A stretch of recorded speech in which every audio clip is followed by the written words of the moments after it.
Halo kakak, ketemu lagi dengan saya dalam kesempatan kali ini pada mata kuliah struktur data dengan topik list representasi statis.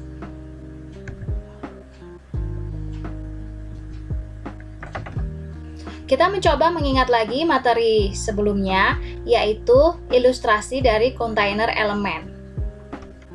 Bahwa sebuah elemen itu terdiri dari kontainer itu sendiri dan pointer next. Atau dalam ilustrasi ini, kontainer, pointer next. Dalam representasi statis kali ini, kita akan menggunakan array dan bungkusan atau tipe bentukan. Ilustrasinya dalam list seperti materi kita yang kemarin adalah seperti ini. Namun karena kita menggunakan representasi statis di mana kita menggunakan array, jadi konsep list diimplementasikan menggunakan array, maka susunan dari strukturnya adalah seperti ini. Ini adalah sebuah array dari tipe bentukan di mana terdiri dari tipe bentukan itu sendiri adalah terdiri dari kontainer yang berisi name, nama, dan nilai. Kemudian di sini ada pointer next. Pointer next di sini karena ini adalah tipe menggunakan array statis, maka pointer ini sebenarnya adalah sebuah integer yang mengacu pada indeks elemen setelahnya. Jadi kita ingat kembali bahwa list ini sebenarnya adalah konsep. Implementasinya atau representasinya bisa dilakukan dengan beberapa cara, tidak hanya dengan satu cara. Jika kita menggunakan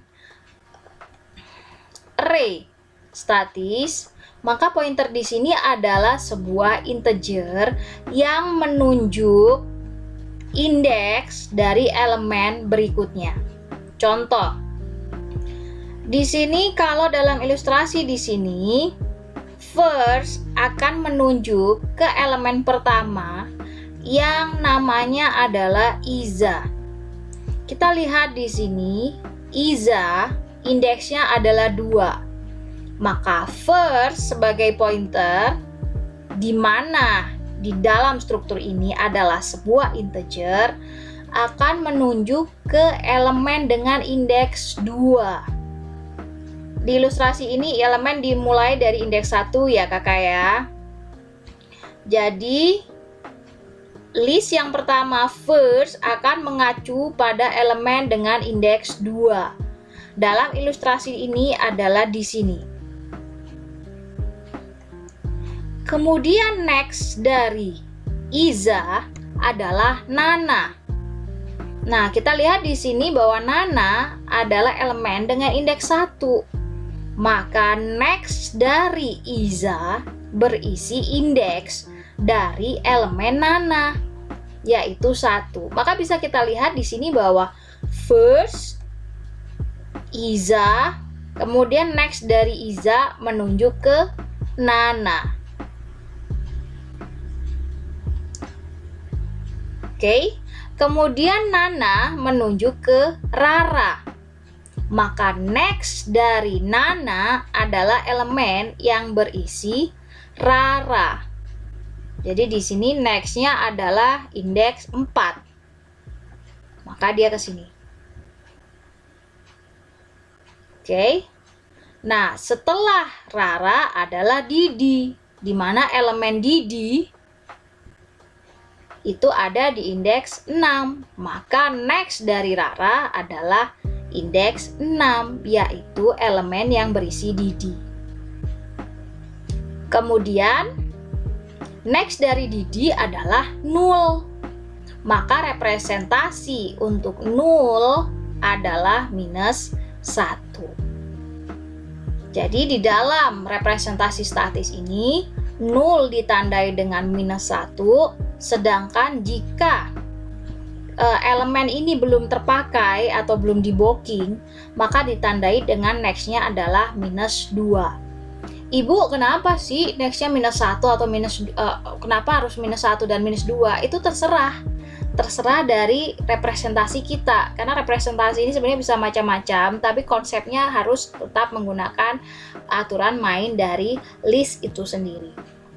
Jadi kalau mau 99 ya nggak apa-apa, kalau misalnya -99 atau -5 atau mungkin angka kesukaan -13 silakan saja.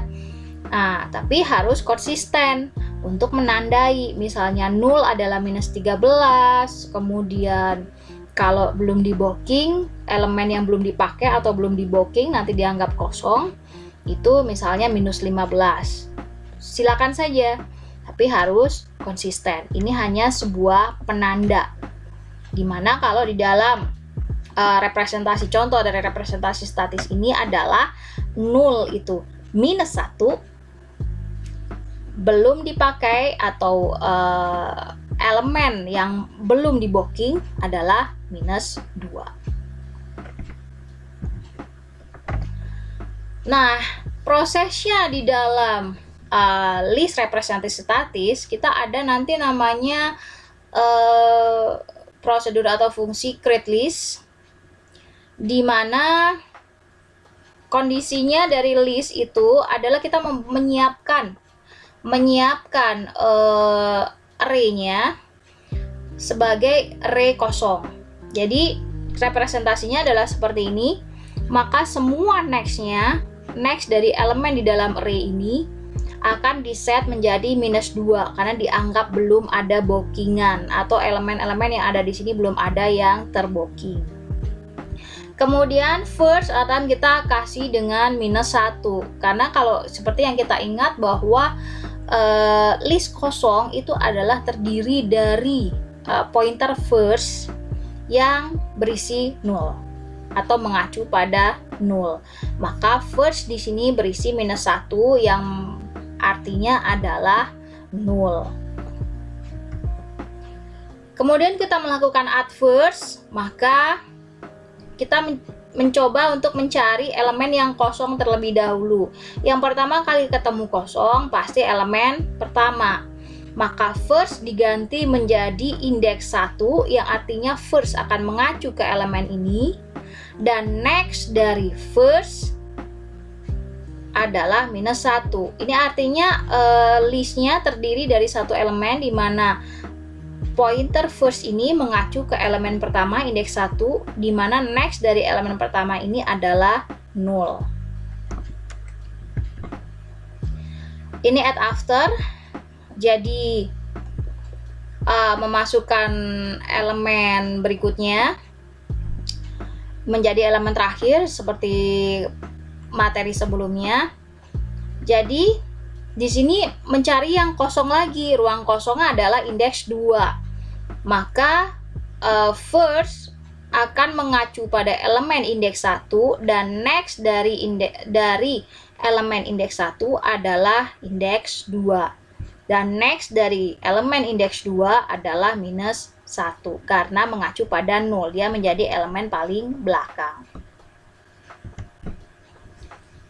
Berikutnya jika ada add last menjadi elemen paling belakang, maka dia akan nambah satu lagi sebuah elemen dengan indeks 3. Pasti yang ketemu pertama kali sebagai tempat kosong adalah indeks 3. Nah, maka ini first mengacu pada elemen di indeks 1, kemudian indeks 1 next-nya adalah indeks 2, next dari indeks 2 adalah indeks 3, dan next dari indeks 3 adalah -1. Kita ingat bahwa konsep list tidak menggunakan akses dengan indeks ya kakak ya. Jadi tetap menggunakan next dan first sebagai penunjuk. Jadi ini tidak bergantung kepada indeksnya, namun secara otomatis nanti akan terisi berdasarkan elemen yang kita temukan pertama kali untuk dialokasikan sebagai elemen baru. Nah, ini untuk the last, jadi elemen terakhir yang dihapus, maka dia diset menjadi -2. dan elemen kedua nextnya menjadi -1. Hapus lagi di lafter elemen kedua, jadi di -2 kan karena dianggap free ya, sudah nggak terpakai lagi, maka list hanya tinggal satu elemen yaitu indeks 1. Nah, kemudian del first tinggal satu elemen dan dihapus, maka list kembali menjadi list kosong dengan first adalah -1. Nah, ini codingannya ya kakak ya. Jadi untuk membuat elemen adalah ini. Di sini ada kontainernya. Kemudian ini adalah elemennya ya. Jadi elemen terdiri dari kontainer ini dan next. Dimana next di sini secara faktanya adalah integer, tapi sebenarnya secara konsep dia adalah sebuah pointer. Kemudian list itu sendiri terdiri dari integer first sebagai pointernya dan elemen data yang dialokasikan. Kita coba lihat kembali ke atas representasi yang ini. Jadi list terdiri dari pointer first sebuah integer dan data sebuah array bungkusan atau array dari elemen.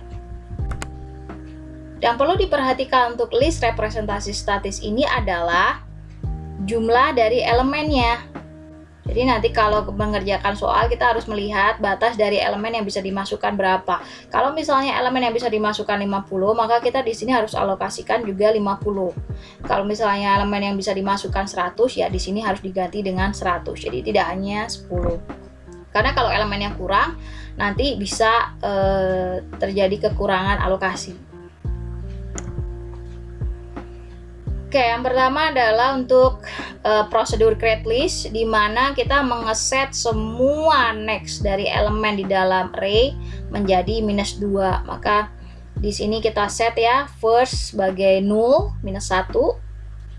Kemudian dari indeks 0 karena diisi indeksnya dari 0 ya kakak ya, maka di set nextnya sebagai -2.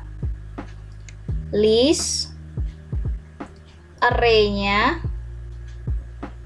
pointer next.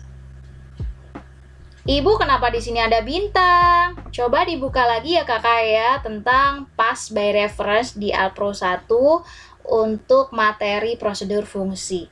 Jadi jika kita menginginkan ada perubahan dari parameter masukan ketika masuk dan keluar dari prosedur, maka perlu diset sebagai pass by reference. Count element adalah fungsi untuk menghitung banyaknya elemen di dalam list. Ibu, kenapa di sini nggak ada bintang? Karena count element tidak mengubah isi list, dia hanya mengakses list dan menghitung berapa elemennya. Pertama, hasil ini nanti adalah variabel yang menyimpan perhitungan berapa elemen yang ada di dalam list. Kita lihat di sini, jika first dari list tidak sama dengan null, artinya listnya tidak kosong, maka kita membuat sejenis pointer baru untuk mengacu pada setiap elemen. Jadi yang pertama, pointer ini mengarah kepada elemen first. Oke. Selama yang diacu oleh hitung ini tidak null, maka hasil akan nambah 1. Kita bisa lihat ilustrasinya. Misalkan array ini, jadi hitung pertama ada di first. Kemudian jika elemen yang ditunjuk oleh hitung ini tidak null, maka hasil ditambahkan 1. Artinya ada elemen pertama 1. Kemudian hitung menjadi kita arahkan ke sebelahnya, di mana hitung sekarang sama dengan hitung yang tadi yang di sini next-nya. Maka hitung akan ada di sini. Jadi ini iterasinya ya kakak ya. Jadi kita butuh memajukan hitung menjadi di sini. Maka hitung yang di sini adalah hasil dari hitung yang tadi next-nya. Atau hitung next atau next dari hitung yang tadi. Maka hitung akan pindah ke sini. Kemudian kalau di sini tidak kosong lagi, maka hasil akan ditambahkan 1, artinya ada elemen kedua. Oke. Lalu hitung perlu berjalan ke sini. Berarti hitung yang di sini sama dengan hitung yang tadi next-nya. Hitung yang di sini sama dengan hitung yang tadi next-nya. Lalu kemudian di sini tidak nol lagi. Maka hasil nambah lagi. Kemudian maju lagi ke depan dengan cara yang sama, hasil nambah lagi. Lalu maju lagi ke depan, di sini hitung sama dengan 0 sampai di sini. Maka hasil akan berhenti bertambah dan while-nya selesai. Seperti ini ya. Nah, ini seperti yang tadi saya jelaskan bahwa hasil akan bertambah begitu si hitung tidak 0. Kemudian maju ke depan di mana hitung sekarang sama dengan hitung yang tadi next-nya. Ini adalah cara untuk mengakses next dari elemen yang ditunjuk oleh hitung. Jadi karena hitung di sini adalah indeks dari setiap elemen. Empty element ini adalah fungsi untuk menghasilkan indeks dari tempat di dalam array yang masih belum di-booking atau masih kosong. Maka di sini kita mengasumsikan bahwa kalau misalnya nggak ketemu, maka indeks yang dikembalikan adalah -1, artinya array-nya sudah penuh. Namun jika belum penuh, kita ngecek dengan ini ya. Jika count elemen lebih kecil dari 10, jadi belum habis. Nah, ini perhatikan lagi ya. Tadi alokasinya, kalau misalnya alokasi array-nya ada 50, maka di sini juga diganti 50. Kalau array-nya adalah 100, maka di sini juga diganti 100. Kalian juga bisa pakai makro ya untuk define di atas. Silakan saja. Kemudian jika masih ada alokasi, maka mencoba melakukan pencarian sequential search. Sequential search di mana jika belum ketemu dan elemen yang dicari belum sampai batas bawah, maka jika next dari elemen yang sedang dicari adalah -2, artinya elemen itu kosong, belum di-booking. Maka hasil sama dengan indeks dari elemen itu dan ketemu, kita set true. Namun jika bukan -2, artinya elemen itu sudah di-booking. Maka maju ke elemen berikutnya untuk dicek apakah elemen itu kosong atau tidak. Berikutnya adalah mekanisme at first dengan kondisi list kosong seperti yang kita ketahui kemarin ya. Ini materi kemarin, silakan diingat-ingat kembali. Ini untuk kasus kedua. Nah, ini codingannya. Masukannya adalah isi kontainer. Kemudian list yang isinya akan ditambahkan. Jadi kita menambahkan elemen di tempat pertama. Pertama kita cek apakah ada elemen yang masih kosong. Kemudian kita mencoba membuat pointer baru di tempat elemen yang tadi masih kosong. Ini untuk kasus ini ya, membuat elemen baru. Ini juga membuat elemen baru. Di sini baru adalah elemen kosong dari array yang ditemukan pertama kali. Kemudian kita isi kontainernya ya kakak ya. Ini mengisi kontainer. Jadi alokasi elemen dengan indeks baru diisi NIM, nama, nilai. Kemudian ini untuk kasus pertama, jika list adalah list kosong yang artinya first-nya adalah sama dengan -1, maka sesuai aturan mainnya next dari baru sama dengan 0, next dari baru sama dengan 0,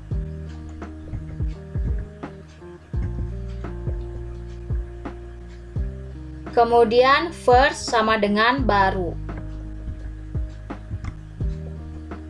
first sama dengan baru.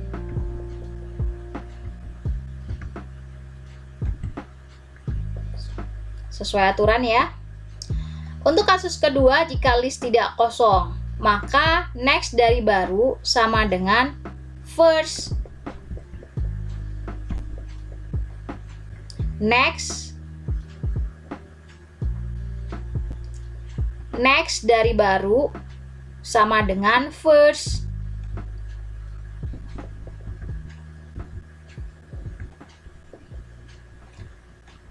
Kemudian first sama dengan baru. First sama dengan baru. Jadi masih sesuai aturan main. Dan ini adalah else dari count elemen jika elemen sudah tidak dapat ditambahkan lagi. Ini adalah kasus pertama untuk add after jika elemen yang ditambahkan ada di paling belakang. Dan ini kasus kedua untuk add after, di mana jika elemen yang ditambahkan ada di tengah. Kita lihat di sini add after, parameternya adalah isi container dan pass by reference. Sama seperti sebelumnya, jika masih ada alokasi, maka kita alokasikan baru. Nah, di sini kita lihat ini untuk kasus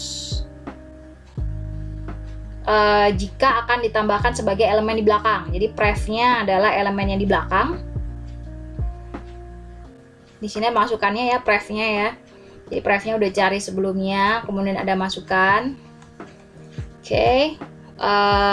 Untuk kasus di belakang, maka baru next sama dengan -1. Baru next sama dengan -1. Kemudian pref next sama dengan baru. Pref next sama dengan baru.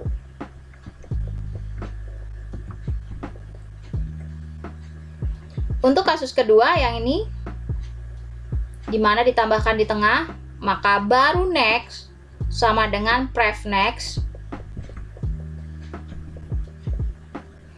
Baru next sama dengan pref next.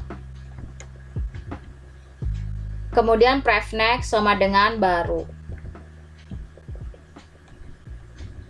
Pref next sama dengan baru. Pref next sama dengan baru. Jadi masih sesuai dengan aturannya. Ini adalah else dari kalau elemennya sudah tidak ada lagi yang kosong. Ini adalah kasus untuk add last. Untuk list kosong, dia akan pakai add first. Untuk list dengan banyak elemen, dia akan menggunakan add after. Di sini kita ada add last ya.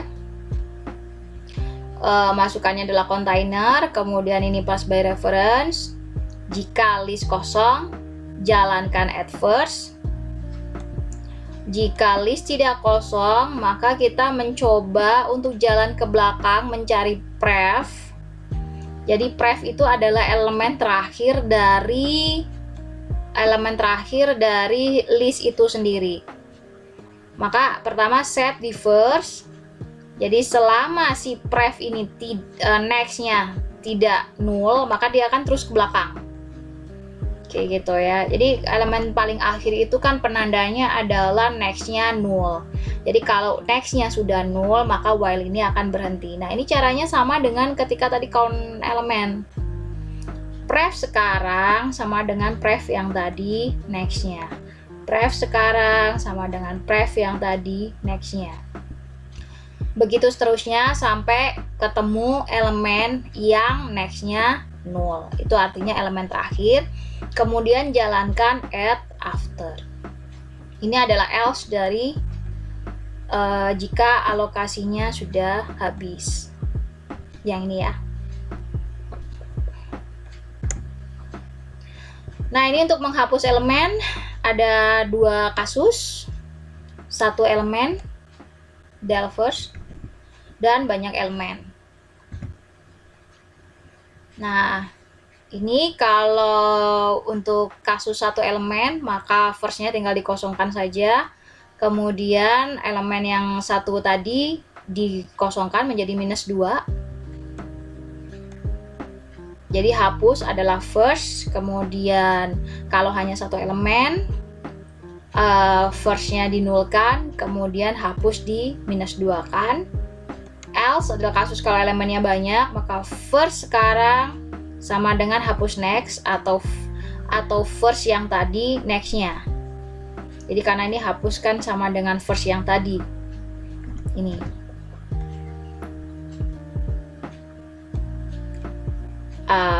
First sekarang sama dengan hapus next. Oke, kemudian kosongkan hapus. Kosongkan hapus. Ini adalah else untuk jika listnya kosong. Jadi ini ya, else dari sini. Jadi kalau listnya kosong kan sudah tidak perlu dihapus lagi, jadi tidak ada proses. Berikutnya adalah del after. Ada dua kasus juga, jika yang dihapus adalah paling belakang dan jika yang dihapus adalah di tengah. Nah, ini del after. Dan masukannya pref dan listnya. Pas by reference, hapus sama dengan next dari pref. Hapus sama dengan next dari pref. Kemudian jika hapus tidak kosong, artinya elemen yang akan dihapus tidak kosong, karena kalau udah kosong ngapain dihapus gitu ya. Nah, maka jika hapus next sama dengan -1, artinya yang akan dihapus ini adalah elemen terakhir, maka prosesnya adalah pref next sama dengan 0.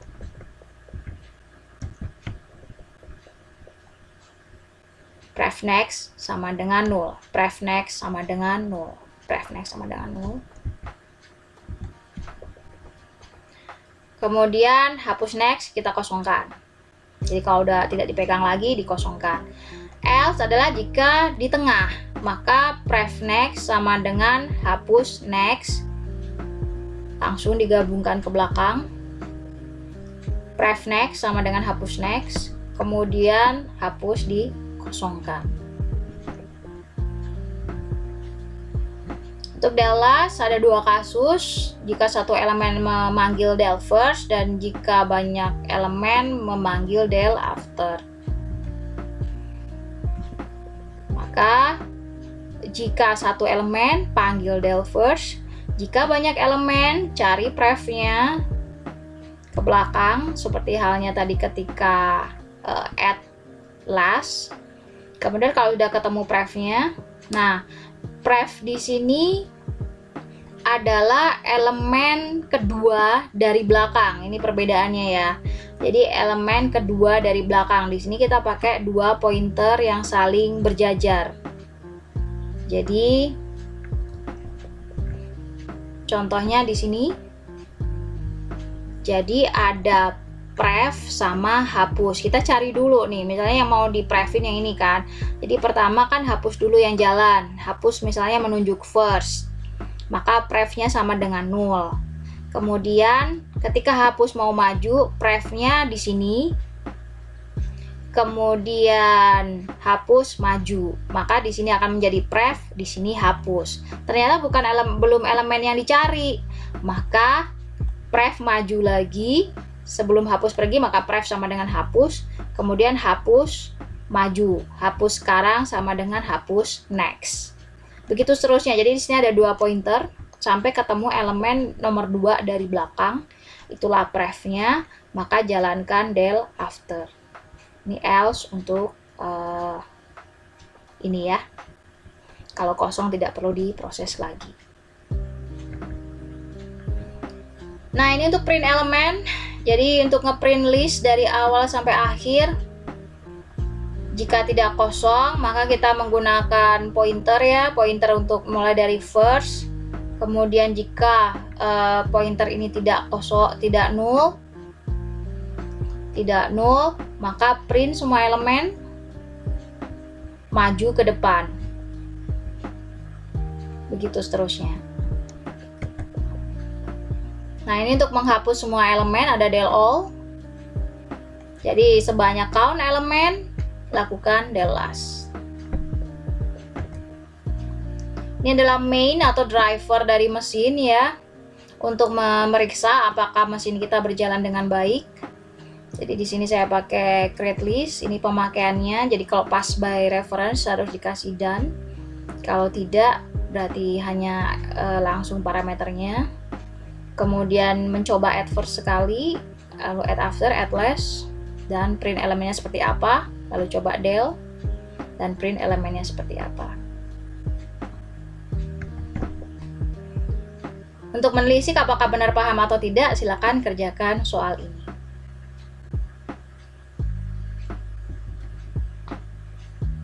Oke, semoga materi hari ini dapat dipahami dan bermanfaat. Jika ada pertanyaan, silakan ditanyakan. Terima kasih.